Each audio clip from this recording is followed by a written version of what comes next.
चढ़ती कला fast news. नमस्कार, मैं रचना शर्मा चढ़ती कला टाइम टीवी देख रहे सभी दर्शकों का स्वागत करती हूं। आप देख रहे हैं फास्ट न्यूज। वित्त मंत्री निर्मला सीतारमण आज संसद में बजट से पहले आर्थिक सर्वेक्षण 2023 की रिपोर्ट पेश करने जा रही हैं। इसमें चालू वित्त वर्ष में हुए हासिल का लेखा जोखा शामिल होने के साथ ही अगले वित्त वर्ष की उम्मीदों और अनुमानों की झलक भी होगी। इकोनॉमिक सर्वे की रिपोर्ट आने से पहले ही तमाम तरह के कयास लगाए जाने लगे हैं। अनुमान लगाया गया है कि वित्त वर्ष 2023-24 में भारत की विकास दर 6% से लेकर 6.8% तक रह सकती है। यह बीते 3 साल में सबसे सुस्त विकास दर होगी। रिपोर्ट में कहा गया है कि भारतीय अर्थव्यवस्था कोविड-19 महामारी के बाद तेजी से उभर रही थी, लेकिन रूस और यूक्रेन युद्ध की वजह से दोबारा दबाव में आ गई। ग्लोबल मार्केट में सप्लाई पर असर पड़ा तो महंगाई बेतहाशा भागने लगी और भारतीय अर्थव्यवस्था भी इसकी चपेट में आ गई। भारत राष्ट्र समिति के नेता के केशव राव ने कहा है कि भाजपा नीति केंद्र सरकार के शासन के सभी मोर्चों पर विफलता के विरोध में उनकी पार्टी संसद के दोनों सदनों की संयुक्त बैठक में राष्ट्रपति के अभिभाषण का बहिष्कार करेगी। वहीं आम आदमी पार्टी ने भी अभिभाषण का बहिष्कार करने की बात कही है। राष्ट्रपति सत्र के पहले दिन संसद के सेंट्रल हॉल में दोनों सदनों के सदस्यों को संबोधित करते हैं। आपके नेता और सांसद संजय सिंह ने कहा कि राष्ट्रपति द्रौपदी मुर्मू के पूरे सम्मान के साथ वे संसद के संयुक्त सत्र का बहिष्कार कर रहे हैं, क्योंकि सरकार सभी मोर्चों पर विफल रही है और उसने अपने वादों को पूरा नहीं किया है।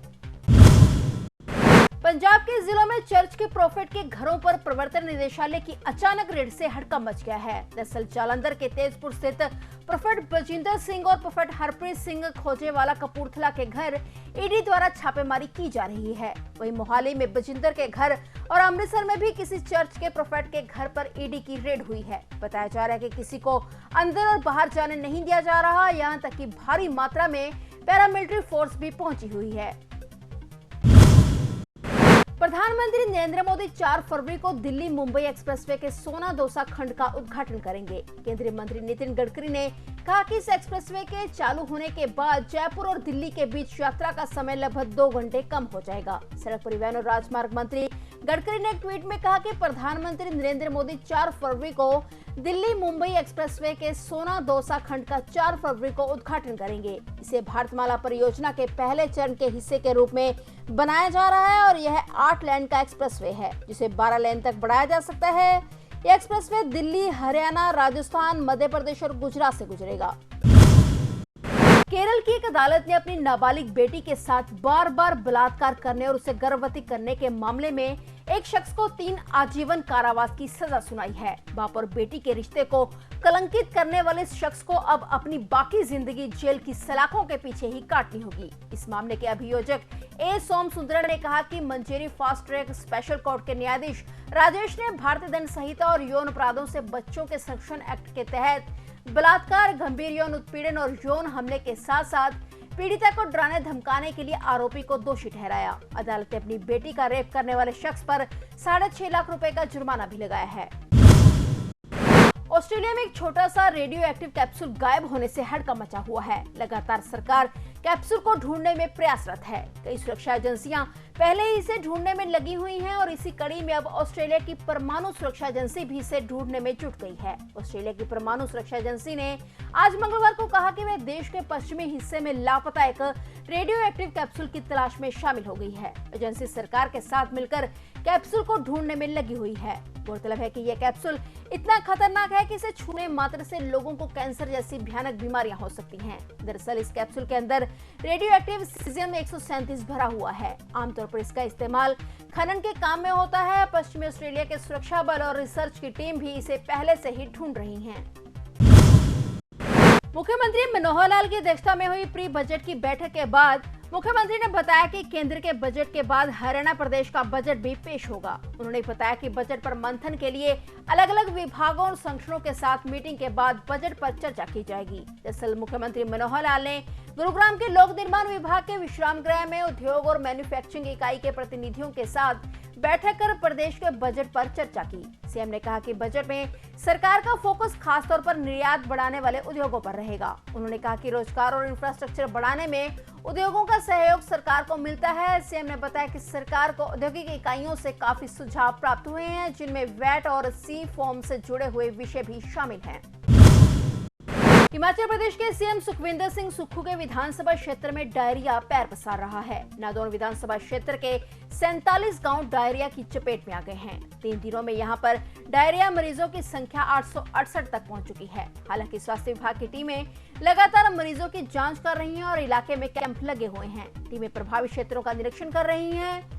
बताया जा रहा है कि उप स्वास्थ्य केंद्र दंगड़ी और भूपल के अंतर्गत गांव में भी डायरिया के मरीज देखने को मिले हैं। प्रभावित क्षेत्रों में स्वास्थ्य विभाग की टीम घर घर जाकर मरीजों को दवाइयां और ORS के पैकेट बांट रही है। सोमवार को हुई ताजा बर्फबारी के कारण कश्मीर सहित हिमाचल प्रदेश और उत्तराखंड में सड़क और हवाई यातायात पर असर पड़ा है। सोमवार को देश के बाकी हिस्सों में कश्मीर घाटी का संपर्क टूट गया है और हिमाचल प्रदेश और उत्तराखंड में भी सामान्य जनजीवन अस्त व्यस्त हो गया है। भारी बर्फबारी के कारण कई हाईवे और दूसरी सड़कों को बंद करने के लिए मजबूर होना पड़ा। इन पहाड़ी राज्यों में कई इलाकों में बिजली की सप्लाई में भी बाधा आई। इसके साथ ही जम्मू कश्मीर के 10 जिलों और हिमाचल के कुछ इलाकों में बर्फ के खिसकने की चेतावनी जारी की गई है। सोमवार सुबह भी कश्मीर और जम्मू के ऊपरी इलाकों में भारी बर्फबारी के बाद श्रीनगर से आने जाने वाली 68 उड़ानें रद्द कर दी गई और श्रीनगर जम्मू राष्ट्रीय राजमार्ग बंद कर दिया गया। चंद्रकोट और बनिहाल के बीच कई जगह पर पत्थर गिरने और मिट्टी धंसने के कारण हाईवे को बंद करना पड़ा। ज्यादातर सड़कें भारी बर्फ गिरने के कारण बंद हो गई। साथ ही से बिजली की सप्लाई और पानी की सप्लाई पर भी असर पड़ा है। श्रोमणी अकाली दल की वरिष्ठ नेता एवं पूर्व केंद्रीय मंत्री हरसिमरत कौर बादल ने कहा है कि बलात्कार के दोषी सिरसा डेरा प्रमुख गुरमीत सिंह राम रहीम को सत्ता पक्ष द्वारा बार बार पैरोल दिए जाने से क्षेत्र में सांप्रदायिक माहौल बिगड़ रहा है। सभी के लिए एक जैसा कानून होना चाहिए। उन्होंने कहा कि जिस तरह से बलात्कारियों और हत्यारों को पैरोल पर छूट दी जा रही है वह निंदनीय है। सिख समुदाय इस बात से आहत है कि यह सब हो रहा है, लेकिन प्रधानमंत्री नरेंद्र मोदी द्वारा 2019 में श्री गुरु नानक देव जी के 550वें प्रकाश पर्व के अवसर पर सभी सिख बंदियों को आजाद करने के लिए किए गए वायदे को अब तक पूरा नहीं किया गया है। उन्होंने कहा कि समुदाय सवाल कर रहा है कि एक बलात्कारी को हर कुछ महीनों बाद पैरोल दी जा रही है, जबकि सिख कैदियों को 30 साल की सजा काटने के बाद भी बिना पैरोल के जेल में रखा गया है। थाना सदर पुलिस धुरी को उस समय बड़ी कामयाबी हासिल हुई जब पुलिस के हाथ वो भगोड़ा लगा जिसे पुलिस कई सालों से तलाश कर रही थी। कैलाश मंडल को बिहार से गिरफ्तार कर थाना सदर धुरी में लाया गया, जो कि साल 1997 से धुरी कोर्ट की तरफ से भगोड़ा करार दिया गया था। धुरी सदर पुलिस की तरफ से लगातार उसको पकड़ने के लिए छापेमारी की जा रही थी। पुलिस की लगातार कोशिशों के चलते ही 28 साल के बाद कामयाबी हासिल हुई है। बता दें कि कैलाश मंडल ने 1997 में अपने साथ शैलर में रहने वाले राजकुमार का तेज धार हथियार से कत्ल कर दिया था और कत्ल करने के बाद वहां से भाग निकला था। अब पुलिस ने 29 जनवरी 2023 को गिरफ्तार कर उसको अदालत में पेश कर दिया है। कबूतरबाजी और ठगी के एक मामले में जेल में बंद पंजाबी गायक दलेर मेहंदी ने पासपोर्ट रिन्यू करवाने को लेकर पंजाब एंड हरियाणा हाईकोर्ट में याचिका दाखिल की है। दलेर मेहंदी के वकील ने केंद्र सरकार को मामले में पार्टी बना पुनः याचिका दाखिल की और जिस पर हाईकोर्ट में सुनवाई हुई। कोर्ट ने केंद्र सरकार को नोटिस जारी कर जवाब दाखिल करने को कहा है। इस मामले में अब 2 फरवरी को सुनवाई होगी। फिलहाल फास्ट न्यूज में इतना ही और नए समाचारों के साथ फिर से हाजिर होंगे। तब तक के लिए देखते रहिए चढ़ती कला टाइम टीवी और अब मुझे दीजिए इजाजत। धन्यवाद। चढ़ती कला फास्ट न्यूज।